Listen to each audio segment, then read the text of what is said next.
Bonjour à tous. J'ai le plaisir de vous retrouver pour une nouvelle vidéo d'enseignement de physiologie animale. Nous étudions en ce moment le second chapitre consacré aux relations entre les animaux et la température.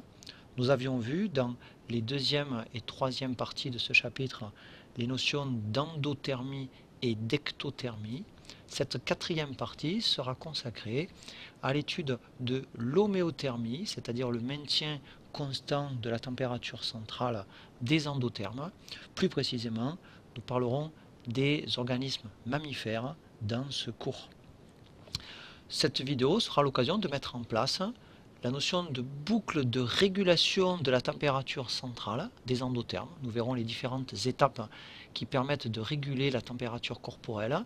Notamment, nous parlerons de la sensibilité thermique, puis de l'intégration par un centre nerveux important qui est l'hypothalamus. Donc dans le plan du cours, nous sommes dans la quatrième grande partie de cet enseignement, la régulation thermostatique de la température corporelle, le fonctionnement de la boucle thermorégulatrice et la notion d'homéothermie. Alors pour démarrer, notion de sensibilité thermique. En effet, la régulation de la température corporelle de l'endotherme nécessite que l'organisme soit en permanence informé de sa propre température, mais également de la température extérieure. Il y a par conséquent deux types de structures thermosensibles. Il y a des structures thermosensibles dans la peau, que nous allons présenter dans un premier temps, mais on trouve aussi des structures thermosensibles dans des organes profonds, donc dans le noyau thermique, et notamment nous évoquerons une thermosensibilité de certaines structures du système nerveux central. Les récepteurs thermiques de la peau sont assez bien connus. Les neurones thermosensibles, notamment de l'hypothalamus, sont également bien étudiés et on parlera de ces deux types de structures thermosensibles. Dans un premier temps, les thermorécepteurs cutanés sont sensibles à la température externe et nous allons évoquer la nature des thermorécepteurs cutanés. Alors dans la peau, il existe deux types de récepteurs thermiques. D'une part, des récepteurs qui sont sensibles au chaud et des récepteurs qui sont sensibles au froid. Ces récepteurs sont présents dans la peau. Donc la peau, vous avez une couche qu'on appelle l'épiderme ici, puis une couche plus profonde qu'on appelle le derme. Donc l'épiderme, c'est une structure épithéliale, le derme, c'est une structure conjonctive. Et les récepteurs thermosensibles de la peau sont présents en fait dans l'épiderme et le derme. Les récepteurs sensibles au chaud sont essentiellement dans le derme et les récepteurs sensibles au froid, qui sont le plus nombreux, sont essentiellement présents dans l'épiderme. Alors ces structures thermosensibles de la peau sont réparties en fait dans la peau. On voit là un qui est pointé ici par cette flèche noire.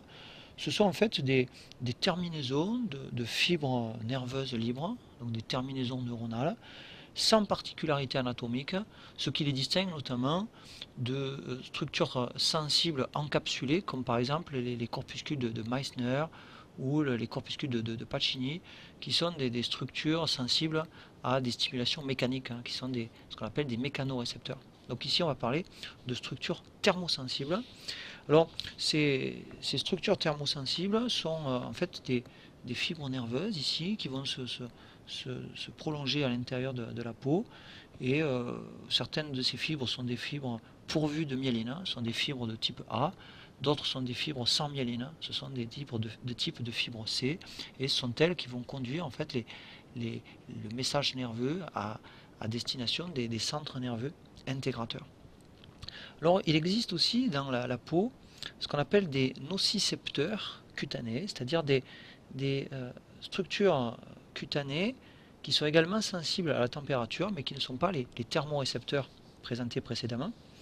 En effet, ces nocicepteurs, ce sont en fait des récepteurs qui sont sensibles à des stimulations qui peuvent être nuisibles pour l'organisme, et les informations que transmettent ces nocicepteurs cutanés seront interprétées par le cerveau comme étant des informations douloureuses. Alors il existe tout un tas de nocicepteurs dont je ne vous parlerai pas ici, mais il existe ce qu'on pourrait appeler des nocicepteurs de chaud, c'est-à-dire des nocicepteurs qui engendrent des sensations douloureuses lorsque la température dépasse 40 degrés. mais ce sont des récepteurs qui sont sensibles aussi à d'autres stimulations mécaniques douloureuses. Et puis il existe aussi des nocicepteurs de froid qui engendrent des sensations douloureuses lorsque la température descend au-dessous de 10 degrés. Par la suite, on va parler surtout des thermorécepteurs au chaud et au froid, dont je vous ai parlé en premier ici dans ce paragraphe. Alors ce sont ces thermorécepteurs cutanés qui vont être étudiés maintenant d'un point de vue électrophysiologique, c'est-à-dire on va enregistrer les réponses électriques des thermorécepteurs de la peau, et nous allons voir qu'il existe trois grands types de réponses qui se complètent dans le codage de l'information thermique captée par la peau et transmise ensuite par les fibres nerveuses sensibles. Alors le premier type de réponse, c'est ce qu'on appelle la réponse statique ou tonique. Alors en effet, les terminaisons nerveuses thermosensibles dont je vous ai parlé tout à l'heure seront le siège, sous l'influence de la température, de potentiels de récepteurs qui vont induire sur ces fibres des potentiels d'action qu'on pourra ensuite enregistrer sur la fibre nerveuse afférente, on dit aussi la fibre nerveuse sensitive, qui va conduire l'information vers les centres nerveux intégrateurs. Et donc on va pouvoir mesurer sur ces fibres nerveuses sensitives des thermorécepteurs cutanés la fréquence de potentiel d'action, c'est-à-dire le nombre de potentiels d'action par seconde est exprimé ici en Hertz, donc l'unité de mesure de cette fréquence. Et ce qu'on peut observer, c'est que quand la température de la peau varie, eh bien, la fréquence des potentiels d'action émis au niveau des fibres des thermorécepteurs au froid ou des thermorécepteurs au chaud varie. Il y a donc un codage de la température en fréquence précise de potentiel d'action. Par exemple ici, dans cet enregistrement, bien, pour une température de 30 degrés, vous avez par exemple pour ces récepteurs au froid une réponse d'un point de vue fréquence des potentiels d'action qui est égale à 10 Hz.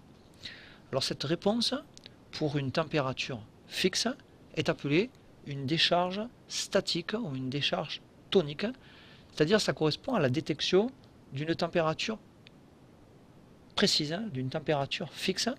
En fait, une valeur donnée précise, fixe d'une température va induire l'émission d'une fréquence fixe et précise de potentiel d'action. Il y a une correspondance, si vous voulez, entre la valeur fixe de la température et la fréquence de potentiel d'action qui sera émise par ces neurones.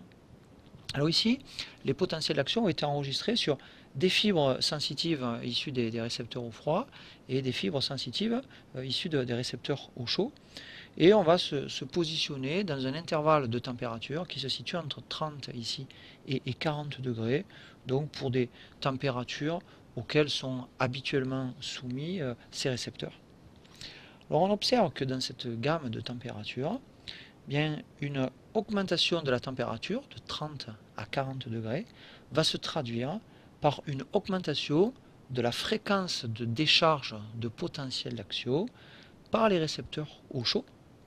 Mais on peut observer aussi qu'une augmentation de la température entre 30 et 40 degrés va se traduire par une diminution de la fréquence de décharge des potentiels d'action par les récepteurs au froid.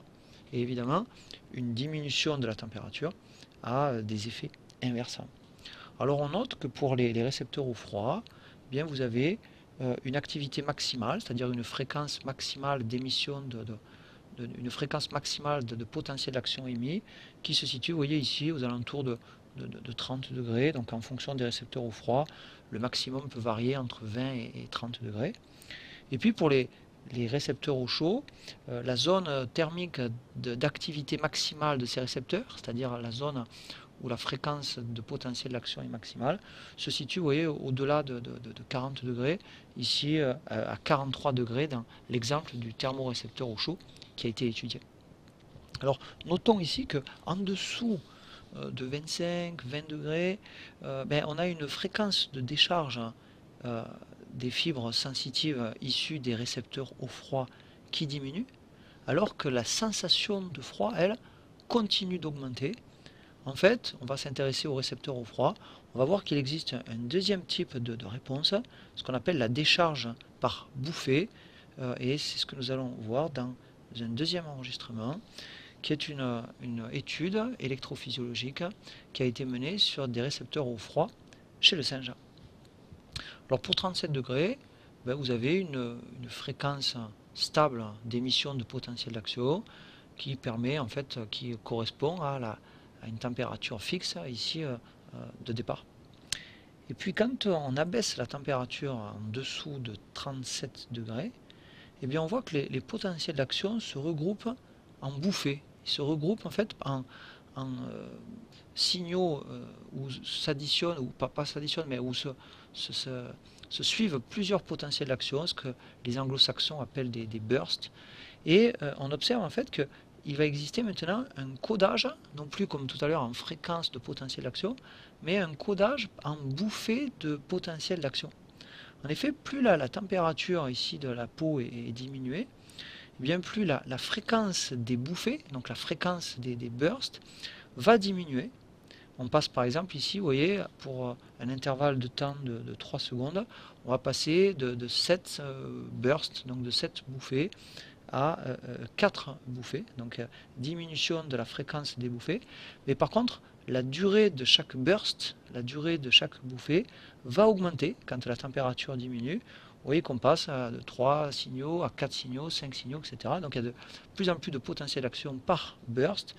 En fait, le nombre de potentiels d'action augmente. On passe ici de 3 potentiels d'action à 8 potentiels d'action par bouffée.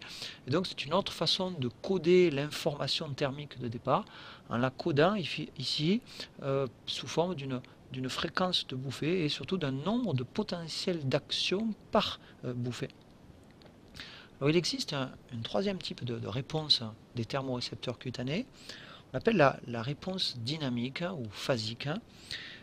Et c'est une réponse qui est commune à beaucoup de récepteurs de la sensibilité. En fait, ces récepteurs vont non seulement détecter une température précise, fixe, c'est ce qu'on a vu tout à l'heure dans la notion de réponse statique, mais ils vont aussi réagir à la variation du stimulus thermique par une réponse dite dynamique ou une réponse phasique, ce qui va permettre de détecter les variations de température. Alors dans une variation ici de température, vous avez 3 paramètres qui interviennent. Vous avez d'une part l'amplitude de la variation. Par exemple ici dans cette expérience, on a une amplitude de variation qui sera de 5 degrés. Un deuxième paramètre, c'est la vitesse de cette variation. Par exemple ici dans cette expérience, en 2,5 secondes, on a imposé cette variation de 5 degrés. Et puis le troisième facteur qui va intervenir, c'est la température initiale. Par exemple ici à chaque fois, on est parti d'une température de 30 degrés. Et bien en fait, ces 3 paramètres, l'amplitude de la variation thermique qui est imposée ici à la peau, la vitesse de la variation et la température initiale, vont être codés en amplitude d'un pulse ici, qui est une augmentation en fait de la fréquence des potentiels d'action, et l'amplitude de ce pulse, c'est-à-dire l'amplitude de cette variation de fréquence de potentiel d'action, est en fait directement liée aux 3 paramètres de la variation thermique que j'ai évoqué précédemment. Alors on va essayer de voir le détail de cet enregistrement qui a été obtenu aussi sur des récepteurs thermiques de la peau du singe, et on va regarder l'évolution de la fréquence des potentiels d'action, donc en potentiel d'action par seconde, au cours du temps. Dans la partie de gauche, ici, c'est un récepteur au froid qui a été étudié, et on lui a imposé un refroidissement, vous voyez, en partant de 30 degrés, une variation de 5 degrés qui se produit dans un temps de 2,5 secondes. Et bien pendant ce refroidissement imposé de la peau, on observe qu'il y a tout d'abord une augmentation transitoire très importante de la fréquence de potentiel d'action qui correspond au moment du refroidissement pour ensuite se stabiliser.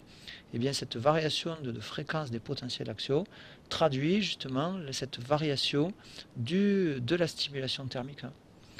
Dans la partie ici de droite, on a étudié un récepteur au chaud, et cette fois on l'a réchauffé de 30 à 35 degrés avec un temps de variation de 2,5 secondes. Et là encore, pendant le réchauffement, on va avoir une augmentation transitoire de la fréquence de potentiel d'action, et l'augmentation de cette fréquence est directement liée à la variation thermique qu'on lui a imposée.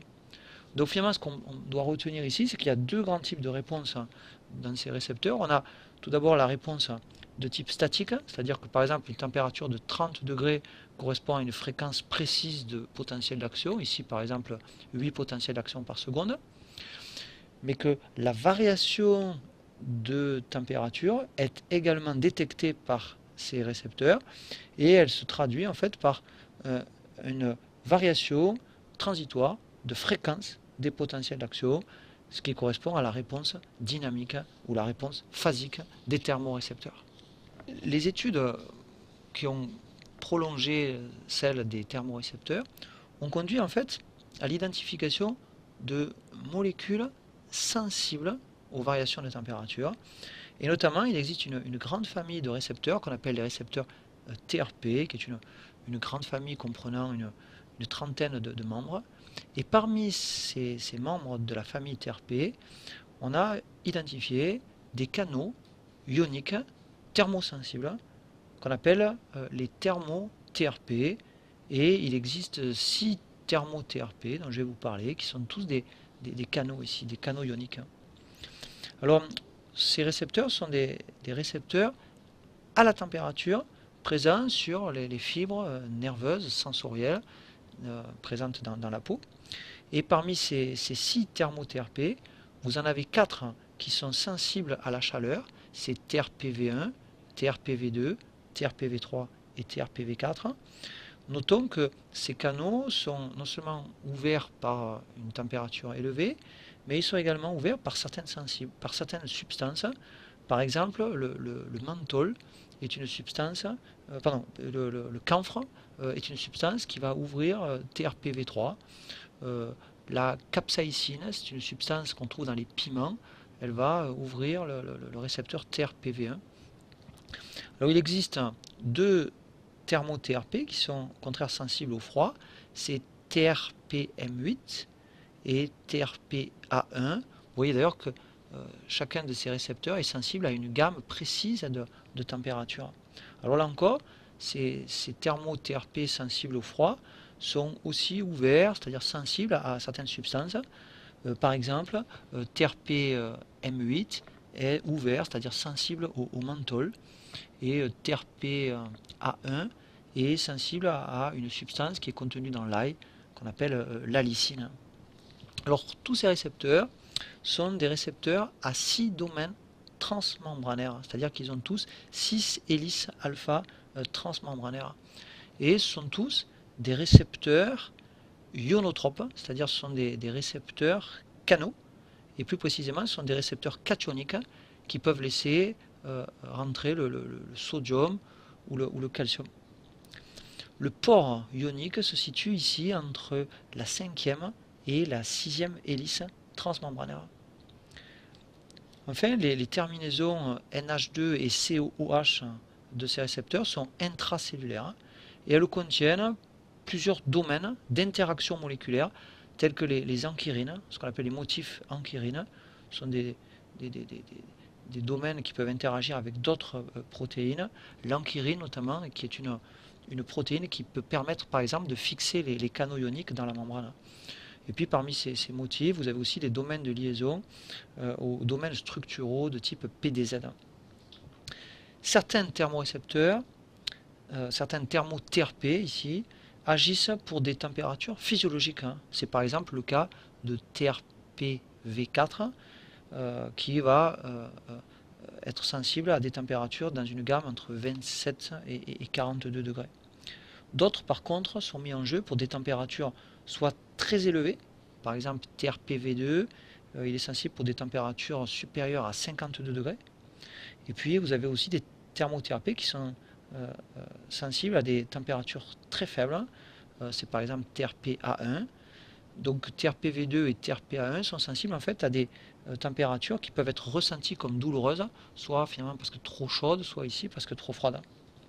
Enfin, notons que certains de ces thermo-TRP sont exprimés dans les kératinocytes, qui sont des cellules de l'épiderme, et il existe donc une sensibilité thermique de ces cellules épidermiques, et cette sensibilité thermique est ensuite transmise aux terminaisons nerveuses, notamment des fibres, donc notamment aux fibres sensorielles de la peau. L'ATP joue un rôle de médiateur entre les kératinocytes et les fibres sensorielles de la peau.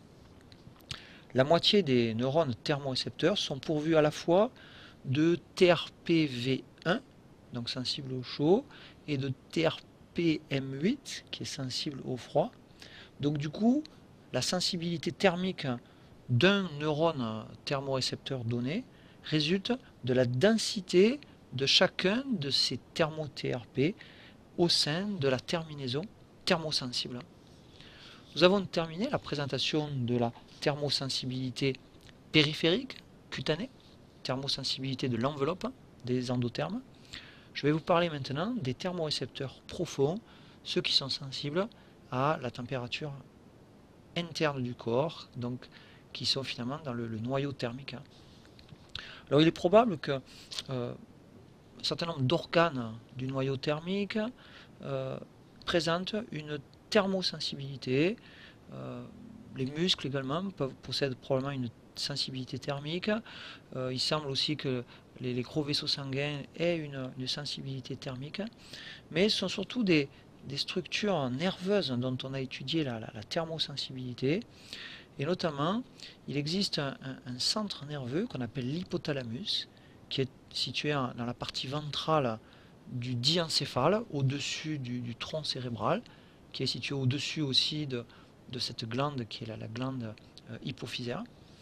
Et on a pu identifier des neurones thermosensibles dans l'hypothalamus, par exemple dans une zone de l'hypothalamus qu'on appelle l'aire préoptique. On a pu d'ailleurs aussi identifier d'autres neurones thermosensibles dans la moelle épinière. Alors, je vais vous parler moi des neurones thermosensibles de l'hypothalamus.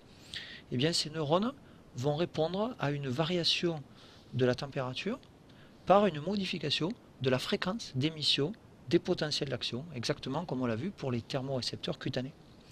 Mais ces neurones thermosensibles de l'hypothalamus se distinguent fondamentalement des thermorécepteurs cutanés par le fait que leur activité, donc d'émission de potentiel d'action, et donc leur thermosensibilité, sont modulables par l'activité d'autres neurones, c'est-à-dire par certains neurotransmetteurs qui sont libérés par d'autres neurones qui sont en contact avec ces neurones thermosensibles de l'hypothalamus.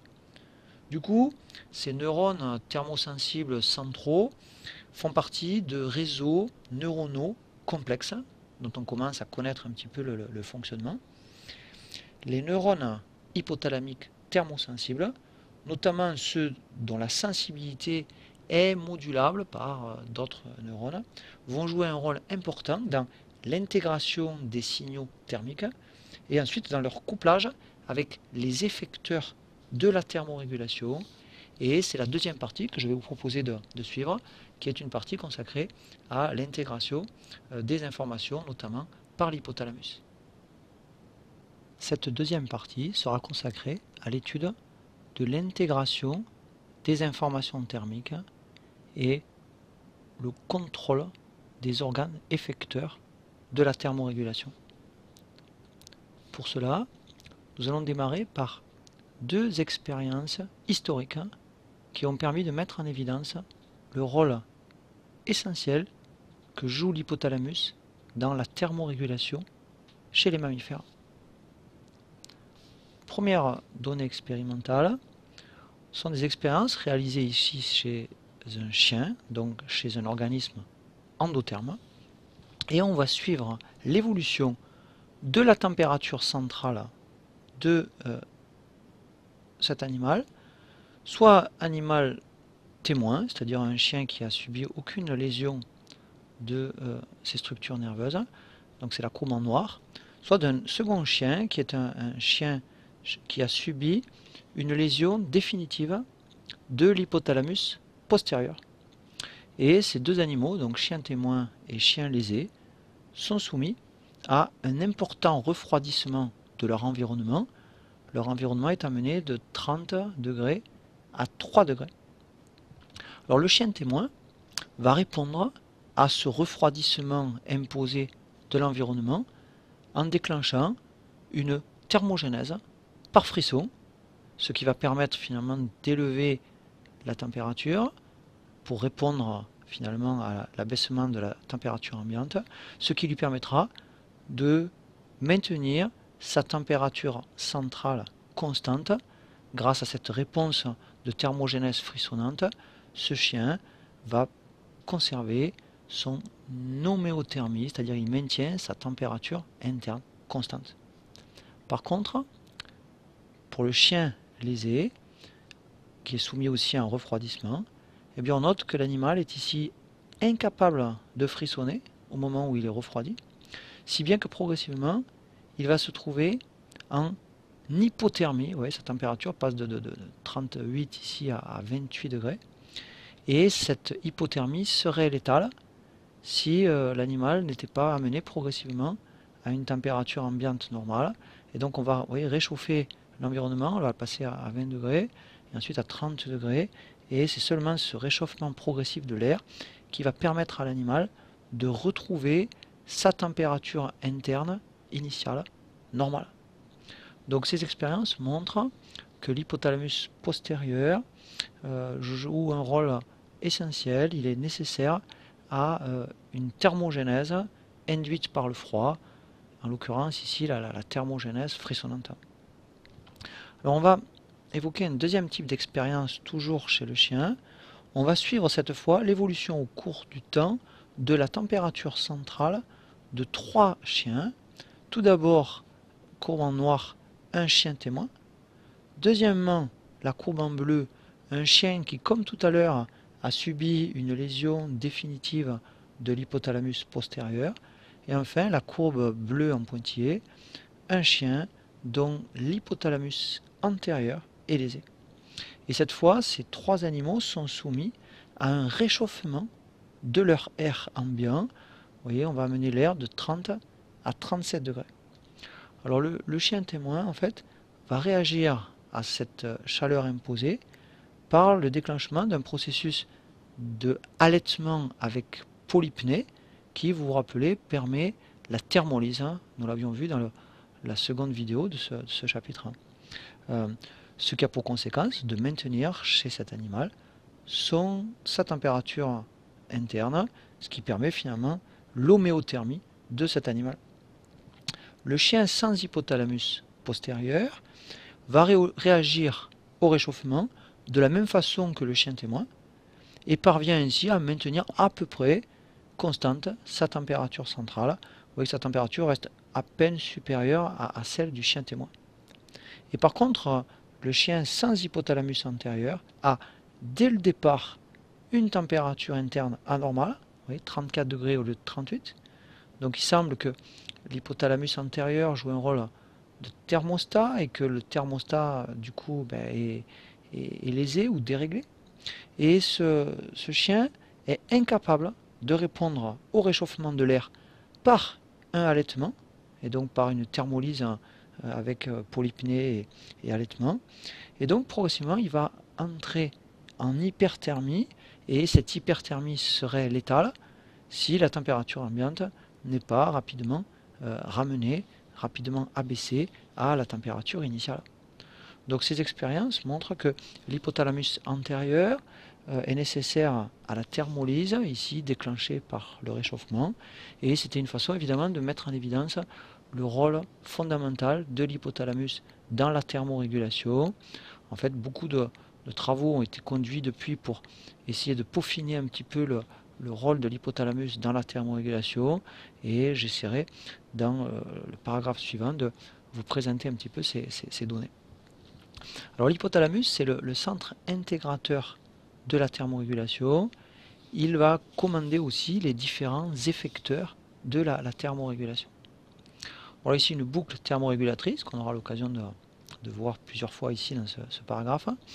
Alors un centre très important, c'est l'aire préoptique, qui est localisée dans l'hypothalamus antérieur, et c'est elle qui joue un rôle essentiel, on l'a vu il y a un instant dans les expériences chez le chien.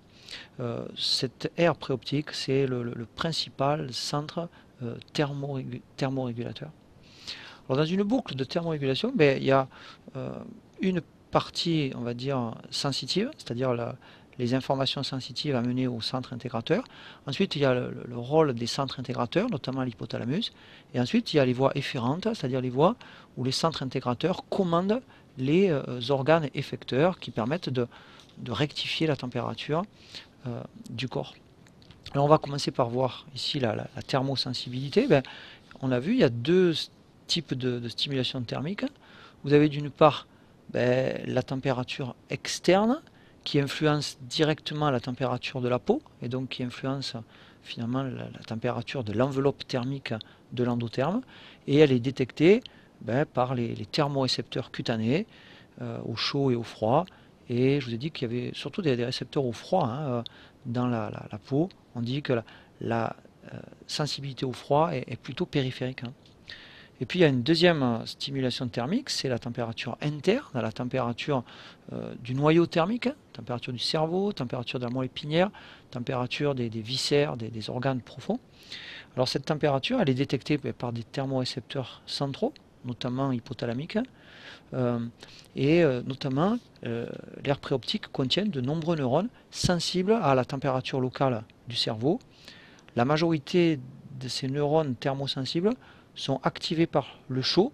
On dit parfois que la réception au chaud est plutôt centrale, une prédominance des récepteurs au chaud dans l'hypothalamus antérieur, dans l'aire préoptique.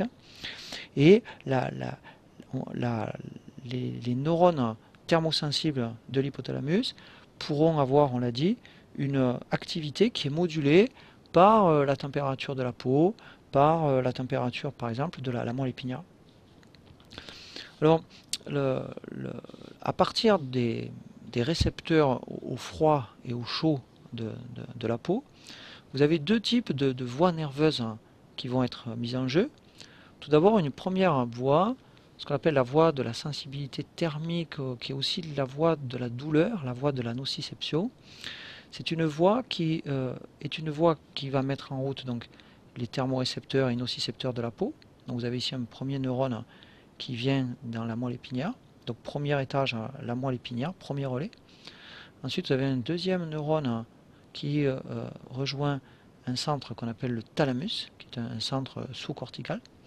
Et puis vous avez ensuite un troisième neurone qui aboutit au cortex sensoriel primaire, ce qu'on appelle aussi le cortex somesthésique, le cortex qui est impliqué dans la réception de la sensibilité générale de l'organisme.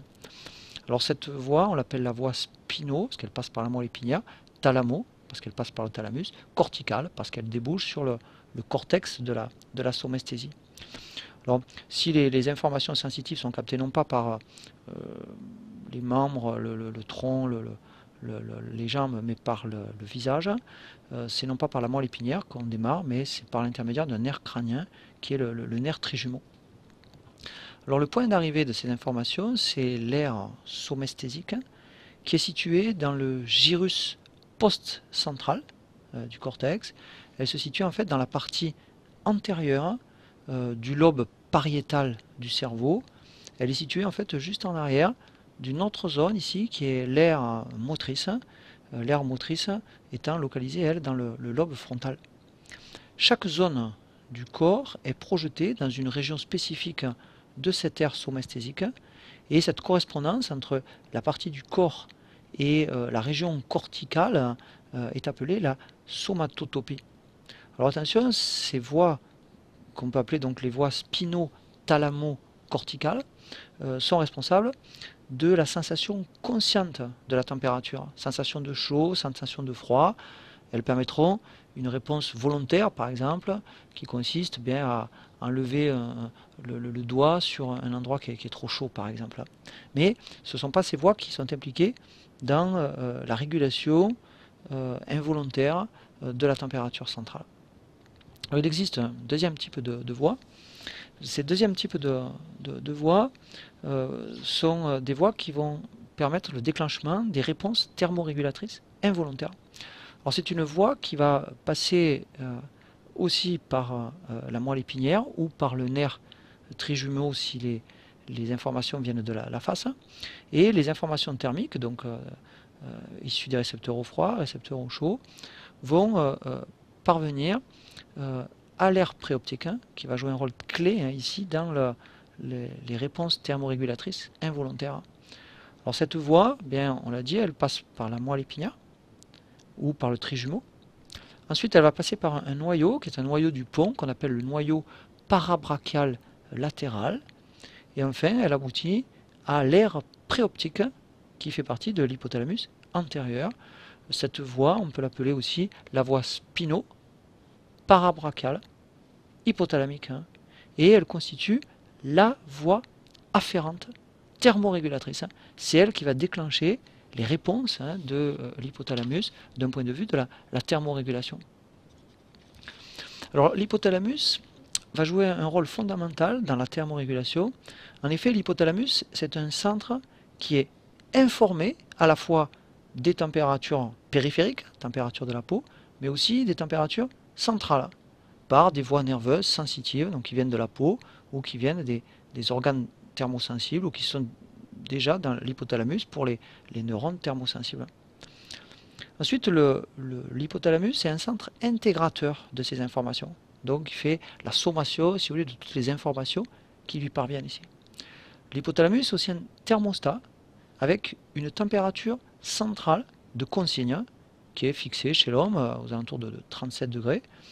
On verra dans la sixième partie de ce second chapitre que cette valeur de référence peut être modifiée chez l'endotherme dans des situations particulières, comme par exemple dans les situations de fièvre. L'hypothalamus est aussi un centre comparateur, c'est-à-dire qu'il va comparer la température réelle détectée, donc en périphérie et au centre, et la température de consigne, celle du thermostat. Et puis enfin, l'hypothalamus, c'est un centre de commande, en ce sens que s'il y a une différence entre la valeur de température réelle et la valeur de température de consigne, eh bien, il va envoyer une commande aux organes effecteurs de la thermorégulation, donc là il s'agit de la voie nerveuse efférente, pour corriger la température du corps. Alors quels sont ces différents organes effecteurs? Tout un tas d'organes qu'on a eu l'occasion de voir dans la seconde partie de ce chapitre 2. Bien, par exemple, ce sont les muscles squelettiques qui vont être mis en route lors du frisson. Ça peut être par exemple le tissu adipeux brun qui est mis en route lors de la thermogénèse non frissonnante. Ça peut être par exemple les muscles lisses des parois des artérioles dans, on l'a vu, les mécanismes de vasoconstriction ou de vasodilatation. Alors pour terminer cette vidéo consacrée à l'homéothermie, je vais vous présenter une boucle de régulation de la température, ici en réponse au froid. Alors, le point de départ, c'est une diminution de la température extérieure de l'animal exposé au froid, et on va mettre en route à ce moment-là la voie dont je vous ai parlé tout à l'heure, qui est la voie spino-parabrachiale hypothalamique, qui est la voie afférente dans la thermorégulation. Alors pour être plus précis, quand la température extérieure diminue, vous avez notamment une activation des récepteurs cutanés de type TRPM8, dont je vous ai parlé tout à l'heure. Les signaux issus des thermorécepteurs cutanés au froid vont activer ensuite des neurones excitateurs du noyau parabrachial latéral, qui sont des neurones à glutamate, qui vont activer à leur tour des neurones de l'aire préoptique, qui sont aussi des neurones excitateurs à glutamate, ce qui conduit, via le noyau dorsomédian de l'hypothalamus, à une activation des neurones des noyaux du raphet. Ce que j'appelle les noyaux du raphet, c'est en fait ce qu'on appelle le raphet rostral pallidum, qui est en fait présent dans une région ventromédiane du mésencéphale. Alors ce noyau du raphet, ou ces noyaux du raphet, vont ensuite activer dans la moelle épinière des neurones sympathiques préganglionnaires dont l'activation va conduire à la vasoconstriction cutanée, donc conduire à une diminution de la thermolyse, vont conduire aussi à une activation du tissu adipeux brun, et donc à une thermogénèse non frissonnante. Et puis vous avez aussi d'autres neurones des noyaux du rafet qui vont activer les motoneurones alpha de la moelle épinière, ce qui va stimuler l'activité contractile des muscles striés squelettiques, ce qui entraîne en fait leur contraction brève et répétée, ce qu'on appelle la thermogénèse frissonnante. Alors, du coup, augmentation de la thermogénèse, diminution de la thermolyse, ceci va conduire à une rectification de la température. Si ce mécanisme est insuffisant, bien la baisse de la température externe va aussi entraîner une diminution de la température interne. À ce moment-là, les récepteurs centraux, notamment de l'air préoptique, seront sensibles aux variations thermiques et leur activité est modulée notamment par la température du sang. Et vous avez à ce moment-là un message nerveux qui emprunte toujours ici la même boucle de thermorégulation. Donc on reprend ici, eh bien, par l'intermédiaire de l'air préoptique, centre charnière de ces boucles de régulation, en réponse au froid, eh bien, vous avez une activation du système sympathique par les noyaux du rafet, qui conduisent finalement à augmenter la thermogénèse par activation du tissu adipeux brun, qui permet de diminuer la thermolyse par une vasoconstriction cutanée, et qui permet, par le biais du système nerveux somatique, motoneurone alpha, de la moelle épinière, qui conduit à une thermogénèse frissonnante. Alors je vous ai présenté ici une boucle de régulation en réponse au froid. La boucle de régulation déclenchée par le chaud, ben elle va au contraire conduire à une diminution ici de l'activité des neurones des noyaux du rafet. Et à ce moment-là, on aura non pas vasoconstriction, mais vasodilatation cutanée. On n'aura non pas frisson, mais au contraire, on va bloquer le frisson. On n'aura non pas activation du tissu adipeux brun, mais au contraire, un blocage de l'activation du tissu adipeux brun. Il me reste pour conclure à rappeler que cette vidéo avait pour intention de vous montrer que chez les mammifères, l'hypothalamus est le centre intégrateur des boucles de thermorégulation et qui donc y joue un rôle clé dans le processus qui maintient l'homéothermie des mammifères. L'hypothalamus, c'est finalement le centre intégrateur des boucles thermorégulatrices permettant l'homéothermie des mammifères. Je vous retrouve pour une prochaine vidéo qui sera consacrée à l'hétérothermie chez les insectes et chez certains poissons. Je vous remercie de votre attention et au plaisir de vous retrouver dans un prochain cours de physiologie animale par vidéo.